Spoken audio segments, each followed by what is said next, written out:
Inilah bangsa-bangsa yang dibiarkan Tuhan tinggal untuk mencobai orang Israel itu dengan perantaraan mereka, yakni semua orang Israel yang tidak mengenal perang Kanaan.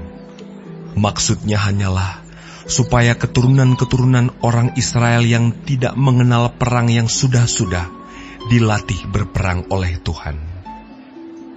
Yang tinggal ialah kelima raja kota orang Filistin, dan semua orang Kanaan, orang Sidon, dan orang Hewi yang mendiami pegunungan Libanon, dari gunung Baal Hermon sampai ke jalan yang menuju ke Hamat.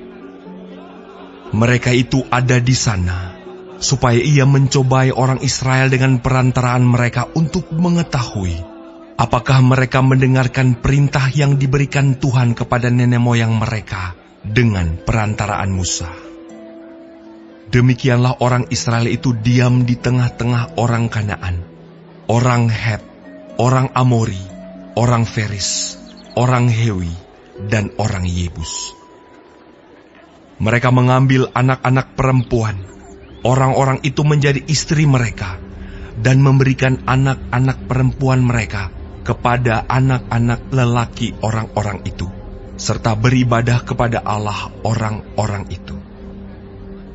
Orang Israel melakukan apa yang jahat di mata Tuhan.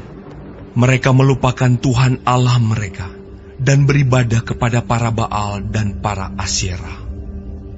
Lalu bangkitlah murka Tuhan terhadap orang Israel, sehingga ia menjual mereka kepada Kushan Rishathaim, raja Aram Mesopotamia, dan orang Israel menjadi takluk kepada Kushan Rishathaim 8 tahun lamanya. Lalu berserulah orang Israel kepada Tuhan, maka Tuhan membangkitkan seorang penyelamat bagi orang Israel, yakni Otniel, anak Kenas, adik Kaleb. Roh Tuhan menghinggapi dia, dan ia menghakimi orang Israel. Ia maju berperang, lalu Tuhan menyerahkan Kushan Rishathaim, raja Aram, ke dalam tangannya, sehingga ia mengalahkan Kushan Rishathaim. Lalu amanlah negeri itu 40 tahun lamanya. Kemudian matilah Otniel anak Kenas. Tetapi orang Israel melakukan pula apa yang jahat di mata Tuhan. Lalu Eglon raja Moab diberi Tuhan kuasa atas orang Israel, oleh sebab mereka telah melakukan apa yang jahat di mata Tuhan. Raja ini mengajak Bani Amon dan Bani Amalek menjadi sekutunya. Lalu majulah ia dan memukul orang Israel kalah. Kota pohon korma diduduki mereka. 18 tahun lamanya orang Israel menjadi takluk kepada Eglon, raja Moab. Lalu orang Israel berseru kepada Tuhan, maka Tuhan membangkitkan bagi mereka seorang penyelamat, yakni Ehud, anak Gera, orang Benyamin, seorang yang kidal. Dengan perantaraannya, orang Israel biasa mengirimkan upeti kepada Eglon, raja Moab.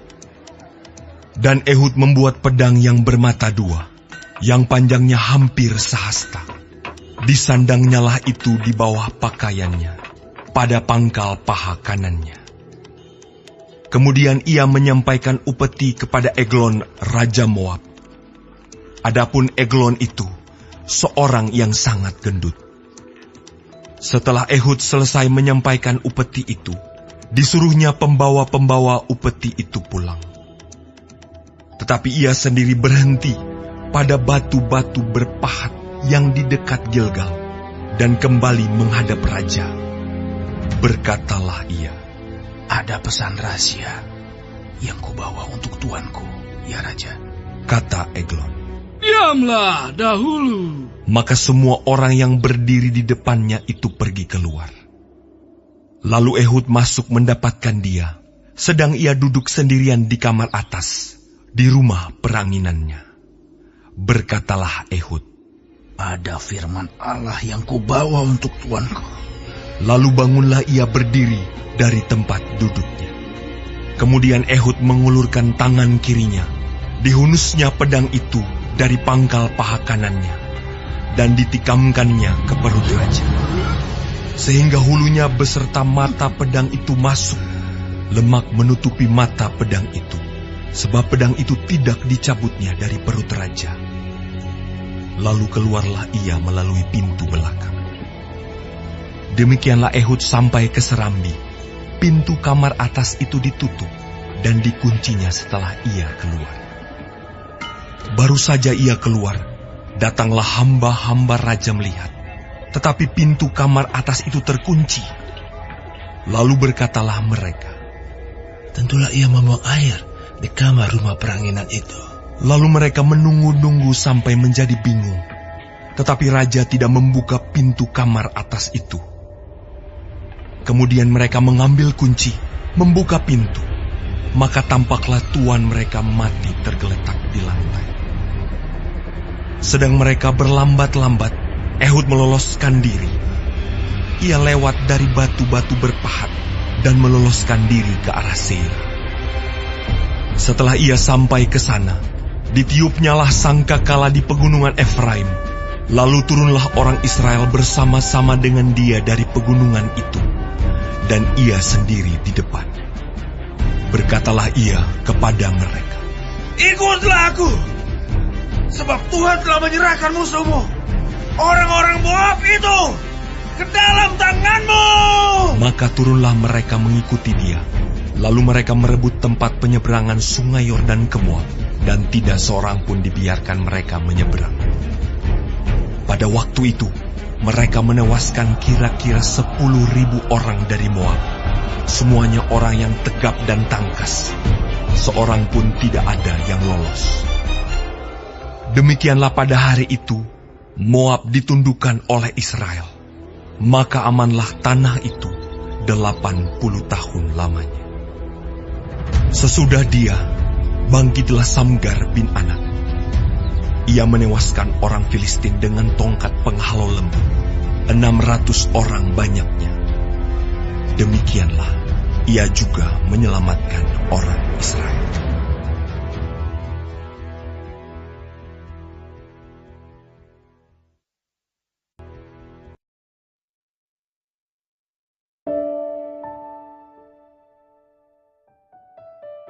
Shalom saudara-saudaraku yang kekasih di dalam Tuhan Yesus Kristus. Puji Tuhan kalau kita hari ini dapat mempelajari firman Tuhan dari kitab Hakim-Hakim 3. Tuhan Yesus memberkati.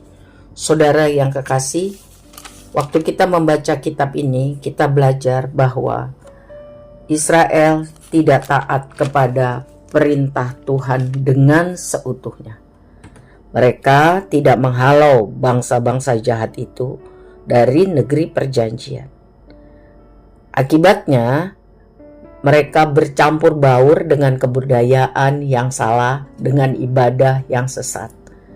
Dan Tuhan akhirnya mengizinkan musuh-musuh itu tinggal di tengah-tengah mereka untuk menguji iman dan ketaatan bagi generasi selanjutnya.